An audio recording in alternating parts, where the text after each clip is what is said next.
చుక్కకూర చికెన్కి ఒక పాన్ పెట్టుకొని 5 టీ స్పూన్స్ ఆయిల్ వేసుకొని ఆయిల్లో కాస్తంత ఉల్లిపాయలు అట్లనే పచ్చిమిర్చి కరివేపాకు వేసుకొని వేయించుకోవాలి. కాస్తంత ఆయిల్ ఎక్కువ పడుతుందండి, నీచు కర్రీ కదా.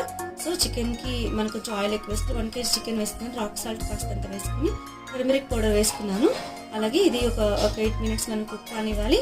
కాస్తంత అల్లం వెల్లుల్లి పేస్ట్ వేసుకున్నాను. ఈ వాటర్ అంతా పైకి వస్తుంటుందండి, దీనిలోనే చికెన్ ఉడికిపోతుంది. చుక్కకూర 2 బంచెస్ తీసుకున్నాను. ఫ్రెష్గా చిన్నగా కట్ చేసుకొని మంచిగా వాష్ చేసి పెట్టుకుని చుక్కకూర వేసుకుని 5 మినిట్స్ కుక్ కానిద్దాము. ఇప్పుడు కాస్తంత కొరియండర్ పౌడర్, గరం మసాలా కాస్తంత వేసుకుని రెడ్ చిల్లీ పౌడర్ ఒక 1.5 టీ స్పూన్ వేసుకుని వీటన్నిటిని వేసుకుని మరలా జస్ట్ ఇలా తిప్పుకోవాలి. తర్వాత ఈ వాటర్తోనే కుక్ అయిపోతుంది చికెన్. ఒక 10 మినిట్స్లో మనకి కర్రీ ప్రిపేర్ అయిపోతుందండి.